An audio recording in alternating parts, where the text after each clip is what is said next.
Hi everyone, Sean Walbin with Secure Cyber, and this is your weekly cyber update. Well, the White House this week announced a program to certify wireless IoT devices. It's called the Cyber Trust Mark. We can actually show the logo, likely. And what it basically means is it's the equivalent of the, if you remember the Energy Star logo, where it was to help consumers with their purchasing in order to give them, back in the Energy Star days, the warm and fuzzies that you were buying a device that was energy efficient. Well, fast forward to today, and consumers have a real challenge of not knowing if a device is what the White House calls cyber secure. Now, I was like, well, what are the requirements? What are they looking at? So in the link down in the show notes, there is a link to the PDF, which is a NIST document, the National Institute of Standards and Technology, that explains the criteria that manufacturers have to go through in order to get the check mark. It's completely voluntary, so hardware manufacturers do not have to participate in the program. However, they are expecting consumers to want this and will be looking for the cyber secure check mark. Now, the other part of this is this going to give consumers a false sense of security? Are they going to think that, well, since I see this cyber secure check mark, my device is not hackable and it's completely secure? I don't know. So the program's going to go through. It's already been approved. We're going to start to see the check mark. Amazon, Best Buy, they're already on board with it. There'll be a QR code that you can scan in order to get like a data sheet on the device. Again, letting you know that how secure it is. So time will tell. However, I do want to bring one thing up, and this was an idea that I had just as I was reading the cyber checkmark, and maybe you can post in the comments. Does hardware need an expiration date? Would that be easier to do? Would it be easier? Because, by the way, routers, like wireless routers, are not included in this program right now. And you would think that was like one of the most important things that could be in the program. But it's stuff like baby monitors and, because they really have been making the news lately with hackers compromising baby monitors and saying weird things to your kids. But routers, imagine we're all used to the, for food, the, best if used by in a date. What if we had that on a router? So what if you were able to just turn the router upside down where the serial number is and it has an expiration date? I don't know. Let me know what you think. I think the expiration date would be easier. I really don't. I'm not buying into the cyber checkmark thing or the cyber, secure checkmark piece.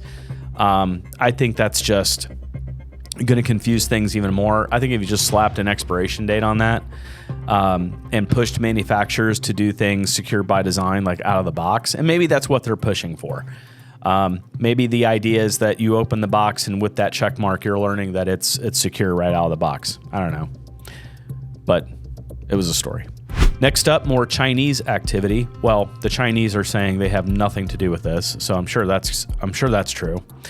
Silk Typhoon has been the organization that's been identified as the hacker group that hacked U.S. Treasury, specifically OFAC, which is the Office of Foreign Asset Control. OFAC is the organization inside Treasury that handles sanctions, and then CNN is now reporting that there's an organization called, I'm going to call it CFIUS, but it's CFIUS. CFIUS under Treasury was an organization that was stood up to address a lot of these issues with Chinese firms that were buying and are buying property that's butted up against our military bases. And they were also compromised as well. Now, which is interesting because CISA came out and said that nothing other than OFAC was compromised, but now we're learning that this CFIUS organization was also compromised. So, again, this is Silk Typhoon. So there's Salt Typhoon and Volt Typhoon. All the typhoons related to Chinese threat actors. They're all very, very active, and time will tell exactly what they were able to get access to. They're saying it was the non-classified system, but no details on exactly what was obtained. Next up is a phishing campaign that was involving Crowdstrike and developers. So if you were a developer, you could have potentially received a phishing email that looked like it was from Crowdstrike. We actually have pictures, thanks to a bleeping computer. We actually have the pictures of the phishing graphics themselves. So it's first thing was just saying, hey, you've got an interview with Crowdstrike, and the second one involved the next step, which was going to direct you to an app store to install an app. What it eventually did was installed crypto mining software on your computer. So just be aware if you're in the development area and you've received this, hopefully you didn't click on the link, but just bringing awareness to the topic of the Crowdstrike phishing emails. Last article for today, 4,000 domains were seized that were either in the process of being used for malicious activity or were being used for malicious activity.